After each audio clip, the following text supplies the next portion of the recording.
एक दिन की बात है। ठंड का मौसम था, घना कोहरा छाया हुआ था। सभी लोग जल्दी जल्दी अपने काम निपटाकर घर लौट रहे थे। नाना जी उस समय के बड़े अधिकारियों में से एक थे और उच्च वर्ग के लोगों में एक अमीन के रूप में काम करते थे। रोज की तरह उस दिन भी काम खत्म करके वे अपनी गाड़ी से घर की ओर रवाना हुए। रास्ते में हाट से कुछ सामान लेना था, इसलिए वे अपने साथियों से अलग हो गए। सामान खरीदने के बाद जब वे आगे बढ़े तो एक मछली बाजार देखकर रुक गए। ताजी मछलियां खरीदने में समय अधिक लग गया। घड़ी देखी तो पाया कि देर काफी हो चुकी थी। घर पहुंचने में अब और देरी न हो, इसलिए उन्होंने जंगल के रास्ते से जाने का निर्णय लिया ताकि जल्दी पहुंच सकें। रात के 11 बज चुके थे। गाड़ी तेज रफ्तार से जंगल के रास्ते पर बढ़ रही थी कि अचानक उन्हें जोर से ब्रेक लगाकर गाड़ी रोकनी पड़ी। सामने एक औरत जोर जोर से रो रही थी। वीरान जंगल में उस औरत को देखकर नाना जी चौंक गए। उन्हें लगा शायद कोई मजदूर की पत्नी होगी जो नाराज होकर घर से भाग आई होगी। उन्होंने पूछा, तुम यहां जंगल में क्या कर रही हो? लेकिन वह कुछ नहीं बोली, बस जोर जोर से रोती रही। नाना जी ने फिर पूछा, तुम्हारा घर कहाँ है? लेकिन कोई जवाब नहीं मिला।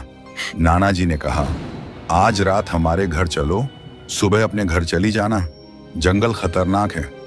यह सुनकर वह तुरंत तैयार हो गई और गाड़ी में पीछे की सीट पर बैठ गई। उसका चेहरा बड़े घूंघट से ढका हुआ था। घर पहुंचने पर परिवार वाले नाना जी का इंतजार कर रहे थे। उन्होंने मां को सारी बात बताई और कहा, आज खाना इस औरत से बनवा लो, सुबह अपने घर चली जाएगी। लेकिन पापा को संदेह था कि कहीं वह चोर न हो। मां ने कहा, आज रात रख लेते हैं, लेकिन सुबह इसे भेज देंगे। उन्होंने उसे रसोई में जाकर खाना बनाने को कहा, लेकिन वह बस हूं हूं की आवाज निकालती रही। मां को बेचैनी हो रही थी, इसलिए 10 मिनट बाद रसोई में देखने गई। वहां देखा कि वह मछलियां निकाल रही थी। मां ने गुस्से में कहा, सब खाने का इंतजार कर रहे हैं और तुम अब तक मछलियां निकाल रही हो। लेकिन वह चुप रही। मां ने चूल्हा सुलगाकर कहा, अब जल्दी खाना बना लो, और वहां से चली गई। लेकिन मन में बेचैनी बनी रही। कुछ देर बाद मां फिर रसोई गई और जो देखा उससे स्तब्ध रह गई। वह औरत कच्ची मछलियां खा रही थी। उसका घूंघट उतर चुका था, चेहरा भयावह था, बाल और नाखून बढ़े हुए थे।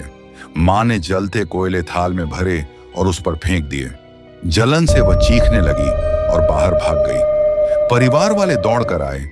भीड़ देखकर वह चुड़ैल जंगल की ओर भाग गई। मां की हिम्मत से सबकी जान बच गई।